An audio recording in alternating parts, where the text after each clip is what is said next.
നമസ്കാരം. I P എല്ലിൽ തന്നെ കൊച്ചി ടസ്കേഴ്സ് എന്നൊരു ടീമുണ്ടായിരുന്നു. ആ ടീമുമായിട്ട് ബന്ധപ്പെട്ട് വലിയ വിവാദങ്ങൾ കാലങ്ങൾക്ക് മുമ്പ് ഉയർന്നിരുന്നു.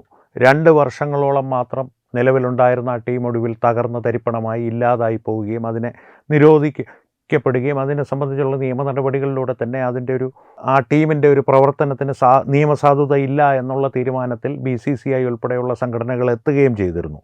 ആ സംഭവവുമായി ബന്ധപ്പെട്ട് ഇപ്പോൾ IPLൻ്റെ തന്നെ ഉപജ്ഞാതാവെന്ന് വേണമെങ്കിൽ പറയാവുന്ന അക്കാലത്ത് BCCIയുടെ വൈസ് പ്രസിഡൻ്റായിരുന്ന ലളിത് മോദി ANIക്ക് ഒരു അഭിമുഖം നൽകിയിട്ടുണ്ട്. ആ അഭിമുഖത്തെ സംബന്ധിച്ച് പ്രതീഷ് വിശ്വനാഥൻ സാമൂഹ്യ പ്രവർത്തകനാണ്. കേരളത്തിൽ പ്രേക്ഷകർക്കൊക്കെ അറിയാവുന്ന ഒരു വ്യക്തിത്വമാണ്.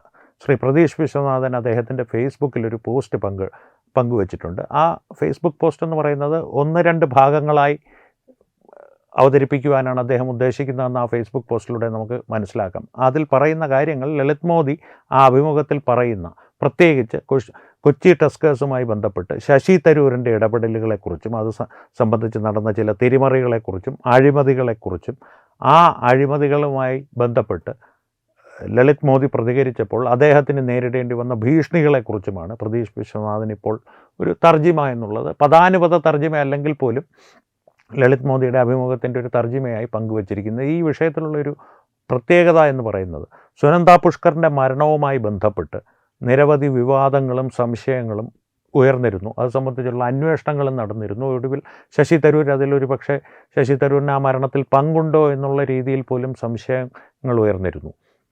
ഈ സംഭവങ്ങളെല്ലാം നടക്കുമ്പോൾ അദ്ദേഹം ഭാരതത്തിൻ്റെ വിദേശകാര്യമന്ത്രിയാണ്. ആ ഒരു സ്വാധീനം വെച്ച് ഏതെങ്കിലും തരത്തിൽ സുനന്ദ പുഷ്കറിൻ്റെ മരണത്തിൽ അദ്ദേഹത്തിന് പങ്കുണ്ടെങ്കിൽ എന്താണ് അതിൻ്റെ പിന്നിലുള്ള കാരണം എന്നുള്ള സംശയങ്ങളെല്ലാം ഉയർന്നപ്പോൾ തന്നെ അന്വേഷണങ്ങൾ കൃത്യമായി നടക്കുകയും BJP സർക്കാർ നിലവിൽ വന്നതിന് ശേഷം അന്വേഷണം കുറേ കൂടി ശക്തമാകുകയും ഒടുവിൽ ആ വിഷയത്തിൽ ശശി തരൂരിന് ഒരു ക്ലീൻ ചിറ്റ് ലഭിക്കുകയും ചെയ്തു അന്വേഷണ സംഘത്തിൻ്റെ ഭാഗത്തു നിന്ന്. അദ്ദേഹം ആ സംശയത്തിൻ്റെ കരുനിഴലിൽ നിന്ന് ഒഴിവാക്കപ്പെട്ടു. അതാണ് ഇപ്പോൾ നിലവിലുള്ള സാഹചര്യം. എന്നിരുന്നാൽ പോലും സുനന്ദ പുഷ്കറിൻ്റെ മരണവുമായി ബന്ധപ്പെട്ട് നിരവധി ചോദ്യങ്ങൾ ഇപ്പോഴും നിലവിലുണ്ട്. ആ സാഹചര്യത്തിൽ ലളിത് മോദിയുടെ ഈ അഭിമുഖം വളരെയധികം പ്രാധാന്യമർഹിക്കുന്നു. അതിൽ പ്രതീഷ് വിശ്വനാഥൻ എടുത്തു പറയുന്ന ചില കാര്യങ്ങൾ ഞാൻ പ്രേക്ഷകരുമായി ഒന്ന് പങ്കുവയ്ക്കാം. അതിൽ തന്നെ പ്രതീഷ് വിശ്വനാഥിൻ്റെ വാക്കുകളിലൂടെ തന്നെ അത് പ്രേക്ഷകർ അറിയുന്നതായിരിക്കും നല്ലത് എന്നുള്ളത് കൊണ്ട് ആ ഫേസ്ബുക്ക് പോസ്റ്റ് അതേപടി ഞാനൊന്ന് പ്രേക്ഷകർക്ക് മുൻപിലൊന്ന് വായിക്കുന്നത് കൃത്യമായുള്ളൂ. കൊച്ചി ടസ്കേഴ്സ് ടീമുമായി ബന്ധപ്പെട്ട അഴിമതിയെക്കുറിച്ചും അതിലെ ശശി തരൂരിൻ്റെ പങ്കിനെക്കുറിച്ചും ആദ്യ IPL ചെയർമാനും IPLൻ്റെ സ്ഥാപകനുമായ ലളിത് മോദി ANIക്ക് അനുവദിച്ച അഭിമുഖത്തിൽ ചില കാര്യങ്ങൾ പങ്കുവച്ചു. ലളിത് മോദി പറയുന്ന കാര്യങ്ങളാണ് പിന്നെയുള്ളത്. കൊച്ചി കൺസോർഷ്യം എന്ന കമ്പനിയാണ് കൊച്ചി ആസ്ഥാനമാക്കി കൊച്ചി ടസ്കേഴ്സ് എന്ന IPL ടീം കൊണ്ടുവരുന്നത്. $350 മില്യൺ ടീമിൻ്റെ മൂല്യം.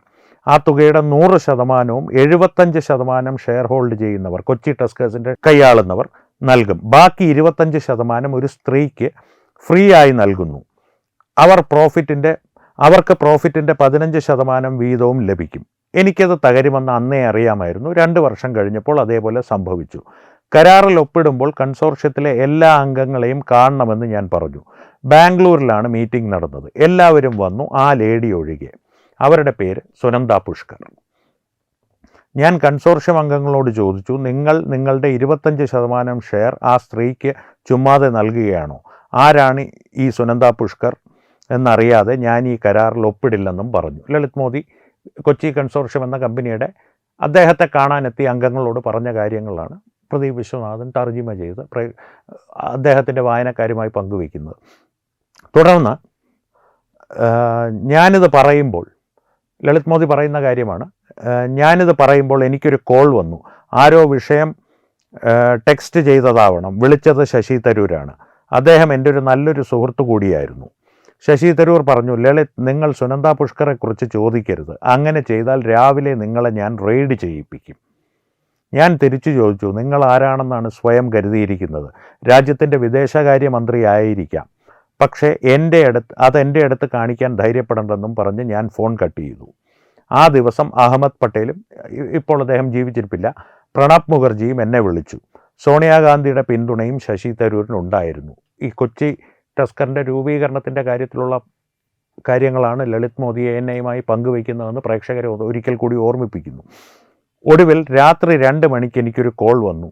ശശാങ്ക് മനോഹർ അന്നത്തെ BCCIയുടെ പ്രസിഡൻ്റായിരുന്നു, ലളിത് മോദി അന്ന് വൈസ് പ്രസിഡൻ്റായിരുന്നു. അതുവരെ എൻ്റെ ഒരു കാര്യത്തിലും ഇടപെടാത്ത, ഒന്നിനും ഫോഴ്സ് ചെയ്യാത്ത അദ്ദേഹം എന്നോട് കരാർ ഒപ്പിടാൻ പറഞ്ഞു. ഞാൻ പറഞ്ഞു, ഒരിക്കലും അങ്ങയുടെ അധികാരത്തെ ഞാൻ ധിക്കരിക്കില്ല. അങ്ങ് BCCIയുടെ പ്രസിഡൻറ്റും ഞാൻ വൈസ് പ്രസിഡൻറ്റുമാണ്. പക്ഷേ കരാറിൽ ഒപ്പിട്ടതിന് ശേഷം പ്രസിഡൻറ്റ് നിർബന്ധിച്ചത് കൊണ്ടാണ് ഞാൻ ഒപ്പിടുന്നതെന്ന് എഴുതി ചേർക്കുമെന്ന് ഞാൻ പറഞ്ഞു. അടുത്ത ദിവസം എല്ലാ പത്രങ്ങളിലെയും ഫ്രണ്ട് പേജിൽ ശശി തരൂർ സുനന്ദ പുഷ്കറെ വിവാഹം കഴിക്കുന്നു എന്ന വാർത്തയായിരുന്നു. ഇപ്പോൾ എനിക്കറിയാം എന്തുകൊണ്ടാണ് എനിക്കതിൽ ഒപ്പിടേണ്ടി വന്നതെന്ന്. ലളിത് മോദി ANIയുമായിട്ട് പങ്കുവച്ച വിവരങ്ങളുടെ ഒരു സംക്ഷിപ്ത രൂപമാണ്, അല്ലെങ്കിൽ ആ പദാനുപത തർജിമ എന്ന് തന്നെ വേണമെങ്കിൽ പറയാം നമുക്ക്. ആ 25% കൈക്കൂലി ആയിരുന്നിരിക്കണം. സുനന്ദ പുഷ്കർ ബിനാമിയും. സുനന്ദ പുഷ്കറുടെ മരണത്തിന് ശശി തരൂർ കുറ്റവിമുക്തനായെങ്കിലും അവരുടെ മരണം ഇപ്പോഴും നിഗൂഢമാണ്. ആ ഇൻ്റർവ്യൂവിൽ തന്നെ IPLുമായി ബന്ധപ്പെട്ട് മറ്റു വിവാദങ്ങളും ലളിത് മോദി പങ്കുവയ്ക്കുന്നുണ്ട്, അല്ലെങ്കിൽ ചർച്ച ചെയ്യുന്നുണ്ട്. അത് സംബന്ധിച്ചുള്ള ഒരു തർജിമയോ അല്ലെങ്കിൽ പോസ്റ്റുകളോ വരും ദിവസങ്ങളിൽ പ്രതീഷ് വിശ്വനാഥൻ അദ്ദേഹത്തിൻ്റെ വായനക്കാരുമായി പങ്കുവയ്ക്കുമെന്നാണ് അദ്ദേഹം തന്നെ പറയുന്നത്. ഈ ഒരു വിഷയത്തിൽ പ്രദീപ് വിശ്വനാഥൻ ഇപ്പോൾ അതിനെ ഉയർത്തിക്കൊണ്ട് വന്നത് വളരെ പ്രധാനപ്പെട്ട ഒരു കാര്യമാണ്. കാരണം ഈ IPLുമായി ബന്ധപ്പെട്ട് നിരവധി വിവാദങ്ങൾ IPL സ്ഥാപിക്കപ്പെട്ട ദിവസം മുതൽ തന്നെ ഉയർന്നിരുന്നു. അതിൻ്റെ ലേല സംബന്ധിയായിട്ടുള്ള കാര്യങ്ങളും അതിൽ ഈ ടീമുകൾ ഉണ്ടാക്കിയെടുക്കുന്നതിനെ കുറിച്ചുള്ള അഴിമതികളും അതിൻ്റെ പിന്നാമ്പുറങ്ങളിലുള്ള കഥകളും അല്ലെങ്കിൽ അഴിമതി കഥകളും ചരട് വലികളും എല്ലാം ചർച്ച ചെയ്യപ്പെട്ടിരുന്നു, അല്ലെങ്കിൽ വിവാദമായിരുന്നു. ചീർ ഗേൾസിനെ കൊണ്ടുവരുന്നതും വരെ വിവാദമായിരുന്നു. അതിലൊരു മാംസ കച്ചവടത്തിൻ്റെ സാധ്യതയുണ്ടോ, അല്ലെങ്കിൽ അത്തരത്തിലുള്ളൊരു കച്ചവടം അവിടെ നടക്കുന്നുണ്ടോ എന്നുള്ള ചോദ്യങ്ങളും ഉയർന്നിരുന്നു. IPL എന്നും വിവാദങ്ങളിൽ അല്ലെങ്കിൽ വിവാദങ്ങളാൽ ചുറ്റപ്പെട്ട് നിൽക്കുന്ന ഒരു വാണിജ്യമായിരുന്നു, വിനോദ വാണിജ്യമെന്ന് തന്നെ പറയണം. അത്തരത്തിലുള്ള വിനോദ വാണിജ്യത്തിൻ്റെ പശ്ചാത്തലത്തിൽ ലളിത് മോദി, അതും IPLൻ്റെ സ്ഥാപകനായ ലളിത് മോദി ഇത്തരത്തിലുള്ള തുറന്നു പറച്ചിലുകൾ നടത്തുമ്പോൾ ശശി തരൂർ വീണ്ടും സംശയത്തിൻ്റെ ചൂണ്ടുവിരലിൽ അല്ലെങ്കിൽ സംശയത്തിൻ്റെ കരുനിഴലിലേക്ക് പോവുകയാണ്. ഇനി ഒരിക്കൽ ക്ലീൻ ചിറ്റ് നൽകപ്പെട്ട ഒരു അന്വേഷണത്തിൻ്റെ പുറകെ വീണ്ടും ഏതെങ്കിലും ഒരു അന്വേഷണ സംഘം പോകുമോ എന്നുള്ളതിൻ്റെ നിയമസാധുതകളും നിയമസാധ്യതകളും പരിശോധിക്കപ്പെടേണ്ടതുണ്ട്. എന്നിരുന്നാൽ പോലും IPLുമായിട്ട് ബന്ധപ്പെട്ട് ആ ഒരു 25% ഷെയർ സുനന്ദ പുഷ്കറിന് നൽകേണ്ടി വന്ന സാഹചര്യത്തെക്കുറിച്ച് ലളിത് മോദി തുറന്നു പറയുമ്പോൾ അതിനെക്കുറിച്ചൊരു അന്വേഷണം ഉണ്ടാകേണ്ടത് തന്നെയാണ്, ഉണ്ടാകുമെന്നാണ് നിയമവിദഗ്ധർ പ്രതീക്ഷിക്കുന്നത്. കാരണം അത്രയും ഗുരുതരമായിട്ടുള്ളൊരു തുറന്നു പറച്ചിലാണ്. പ്രത്യേകിച്ച് ക്രിക്കറ്റ് പോലൊരു വിനോദം, കായിക വിനോദം ഭാരതത്തിൻ്റെ തന്നെ ദേശീയ വിനോദമാണ് എന്ന ആളുകൾ സ്വയം പറയുന്നൊരു കായിക വിനോദമാണ്.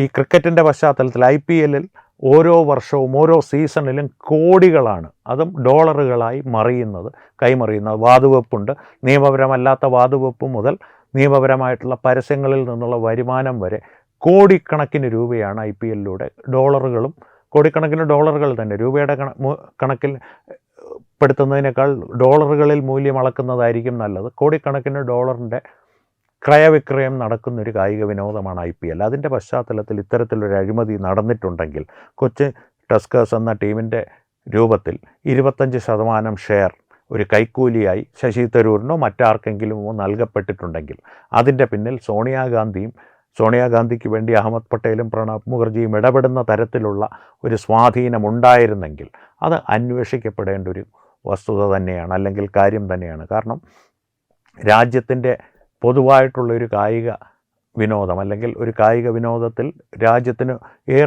രാജ്യത്തിൻ്റെ നല്ലൊരു പങ്ക് ജനവിഭാഗത്തിനും താല്പര്യമുള്ളൊരു കായിക വിനോദം, ആ കായിക വിനോദത്തിൻ്റെ പുറകിൽ അല്ലെങ്കിൽ ആ കായിക വിനോദത്തിൻ്റെ പശ്ചാത്തലത്തിൽ ഒരു രാഷ്ട്രീയമായിട്ടുള്ള അഴിമതി നടന്നിട്ടുണ്ടെങ്കിൽ അതിനുള്ളൊരു സാധ്യത കണ്ടുപിടിച്ച് വളരെ ബുദ്ധിപൂർവം അതിനെ ഉപയോഗിച്ചിട്ടുണ്ടെങ്കിൽ അത് ചെയ്ത ആളുകളെ നിയമത്തിൻ്റെ മുൻപിൽ കൊണ്ടുവരേണ്ടത്, ഏറ്റവും ചുരുങ്ങിയത് ജനങ്ങളുടെ മുൻപിൽ കൊണ്ടുവരേണ്ടത് BJP സർക്കാരിൻ്റെ ഒരു ബാധ്യതയായി തന്നെ ഇപ്പോൾ ഉയർന്നു വന്നിരിക്കുകയാണ്. അത്തരത്തിലുള്ളൊരു ആരോപണമാണ് ലളിത് മോദി ഇപ്പോൾ ഉന്നയിച്ചിരിക്കുന്നത്. വരും ദിവസങ്ങളിൽ ലളിത് മോദിയുടെ ആ ഒരു അഭിമുഖം ഞാനും കണ്ടിരുന്നു. പക്ഷേ പ്രദീപ് വിശ്വനാഥൻ കൃത്യതയോടുകൂടി തന്നെ ഈ ഒരു വിഷയം ആദ്യമേ ചൂണ്ടിക്കാണിച്ചത് കൊണ്ട് തന്നെ അദ്ദേഹം വരും ദിവസങ്ങളിൽ പോസ്റ്റ് ചെയ്യുന്നതിനനുസരിച്ച് ആ വിവരങ്ങൾ പ്രേക്ഷകരുമായി പങ്കുവെച്ച് ഈ വിഷയത്തെക്കുറിച്ച് കൂടുതൽ സംവാദങ്ങളും വിശകലനങ്ങളും നമുക്ക് നടത്താം. പക്ഷേ ഇപ്പോൾ ഏറ്റവും പ്രാധാന്യമർഹിക്കുന്നൊരു വിഷയം ഈ കൊച്ചി ടസ്കേഴ്സുമായി സംബന്ധിച്ച, അല്ലെങ്കിൽ കൊച്ചി ടസ്കേഴ്സിനോട് ബന്ധപ്പെട്ട് നടന്നു എന്ന് ലളിത് മോദി ആരോപിക്കുന്ന അഴിമതി കഥ തന്നെയാണ്. സുനന്ദ പുഷ്കർ അതിലൊരു ബിനാമി മാത്രമായിരുന്നു. അതിൻ്റെ പേരിലായിരുന്നു അവരുടെ ജീവൻ നഷ്ടപ്പെടുന്ന സാഹചര്യം ഉണ്ടായത്. അങ്ങനെ ഉണ്ടായിട്ടുണ്ടെങ്കിൽ അവരുടെ മരണം ഒരു സ്വാഭാവിക മരണമല്ലെങ്കിൽ, ഇപ്പോഴും അത് സംബന്ധിച്ച് നിരവധി സംശയങ്ങൾ നിലനിൽക്കുന്നുണ്ടെന്ന് ഞാൻ പറഞ്ഞിരുന്നു. ഉണ്ടെങ്കിൽ ആ ബിനാമി അവരാരുടെ ബിനാമിയായിരുന്നു? അവർ ബിനാമി ആയതിൻ്റെ പേരിലാണോ ശശി തരൂർ അവരുമായി വിവാഹം ബന്ധമെന്നൊരു നിയമപരമായിട്ടുള്ളൊരു ബന്ധം സ്ഥാപിച്ചത്? അതിൻ്റെ എല്ലാം പശ്ചാത്തലങ്ങൾ, പരിസരങ്ങൾ, അതിൻ്റെ പിന്നാമ്പുറത്ത് ഏതെങ്കിലും തരത്തിലുള്ള ചരടുവലികൾ ഉണ്ടായിട്ടുണ്ടെങ്കിൽ ഇവയെല്ലാം അന്വേഷണത്തിൻ്റെ പരിധിയിൽ വരേണ്ടതുണ്ട്. അതിനാദ്യം അന്വേഷണം തുടങ്ങേണ്ടതുണ്ട്. എന്തായാലും നമുക്ക് ലഭിക്കുന്ന വിവരങ്ങളനുസരിച്ച് കേന്ദ്ര സർക്കാർ അത്യധികം ഗൗരവത്തോടു കൂടിയാണ് ലളിത് മോദിയുടെ ഈ ആരോപണങ്ങളെ നോക്കിക്കാണുന്നത്, അതിനെ സമീപിക്കുന്നത്. അതേസമയം തന്നെ ലളിത് മോദി ഭാരതത്തിൽ നിന്ന് ഒളിവിലായിരിക്കുന്ന ഒരു കുറ്റവാളിയാണ്, സാമ്പത്തിക കുറ്റവാളി എന്നുള്ള ഒരു പട്ടികയിൽപ്പെട്ടയാളാണ് എന്നുള്ള കാര്യവും നമുക്ക് വിസ്മരിക്കാൻ സാധിക്കില്ല. ഒരുപക്ഷെ അദ്ദേഹത്തിൻ്റെ കുറ്റകൃത്യങ്ങൾ, അദ്ദേഹത്തിൻ്റെ മേൽ ആരോപിക്കപ്പെട്ടിട്ടുള്ള നിരവധി കുറ്റകൃത്യങ്ങളിൽ ചിലതെങ്കിലും മറയ്ക്കുവാനോ അല്ലെങ്കിൽ ലഘൂകരിക്കുവാനോ വേണ്ടിയാണോ അദ്ദേഹം ഇപ്പോൾ ഇത്തരത്തിലുള്ള ആരോപണങ്ങളുമായി മുന്നോട്ട് വന്നിരിക്കുന്നത് എന്നുള്ള സംശയവും ഒരു വശത്ത് നിലനിൽക്കുന്നുണ്ട്. പക്ഷേ ഒരു കാര്യം ഉറപ്പാണ്, കൊച്ചി ടസ്കേഴ്സുമായി ബന്ധപ്പെട്ട് നിരവധി ആരോപണങ്ങൾ ലളിത് മോദി ഇപ്പോൾ ഈ പറയുന്ന കാര്യങ്ങളെ ആദ്യ പടി എന്നുള്ള തരത്തിലുള്ള ആരോപണങ്ങൾ അന്നേ ഉയർന്നിരുന്നു എന്നുള്ള കാര്യം സത്യമാണ്. അതുകൊണ്ട് തന്നെ വളരെയധികം പ്രാധാന്യത്തോടു കൂടി സമീപിക്കേണ്ട ഒരു വിഷയമാണ് ലളിത് മോദി ഇപ്പോൾ ഉന്നയിച്ചിരിക്കുന്ന ഈ ആരോപണങ്ങളെല്ലാം തന്നെ. വരും ദിവസങ്ങളിൽ കൂടുതൽ ആരോപണങ്ങൾ ലളിത് മോദിയുടെ ഭാഗത്തു നിന്നുണ്ടായത് എല്ലാം ഓരോന്നോരോന്നായി നമുക്ക് ചർച്ച ചെയ്യാം. പ്രതീഷ് വിശ്വനാഥിൻ്റെ പോസ്റ്റുകൾക്കായി നമുക്ക് കാത്തിരിക്കാം. അദ്ദേഹം കൃത്യമായി പറയുന്ന കാര്യങ്ങൾ രാഷ്ട്രീയ പ്രാധാന്യമുള്ളത് കൊണ്ട് തന്നെയാണ്. കാരണം അദ്ദേഹത്തിൻ്റെ രാഷ്ട്രീയ രംഗത്തുള്ള ഒരു സ്വാധീനമോ അല്ലെങ്കിൽ അദ്ദേഹത്തിൻ്റെ ഒരു പരിചയമോ ആൾക്കാരോടുള്ള ഒരു ബന്ധങ്ങളോ ഒക്കെ പലപ്പോഴും മാധ്യമപ്രവർത്തകർക്ക് ലഭിക്കാവുന്നതിനും അപ്പുറത്തുള്ള ബന്ധങ്ങളാണ്. അതുകൊണ്ട് തന്നെ കൂടുതൽ വിവരങ്ങൾ കൃത്യതയോടുകൂടി അറിയുവാൻ ഒരുപക്ഷെ ഒരു മാധ്യമപ്രവർത്തനേക്കാൾ നന്നായി പ്രതീഷ് വിശ്വനാഥിന് സാധിച്ചേക്കും ചില കാര്യങ്ങളിലെങ്കിലും എന്നുള്ളതും ഒരു വസ്തുതയായതുകൊണ്ട് കൂടിയാണ് പ്രതീഷ് വിശ്വനാഥിൻ്റെ ഈ പോസ്റ്റ് ഒരു പശ്ചാത്തലമായി എടുത്ത് ഈ വിഷയം തത്വമേ ന്യൂസ് ചർച്ച ചെയ്യുന്നത്. പ്രേക്ഷകർക്ക് ഇത് സംബന്ധിച്ചുള്ള അഭിപ്രായങ്ങൾ കമൻറ്റുകളിലൂടെ ഞങ്ങളുമായി പങ്കുവയ്ക്കാം. തീർച്ചയായും സംവാദങ്ങൾ ഈ വിഷയത്തിൽ തുടരുക തന്നെ വേണം. സംവാദങ്ങൾ തുടരട്ടെ. വീണ്ടും കാണാം. നന്ദി, നമസ്കാരം.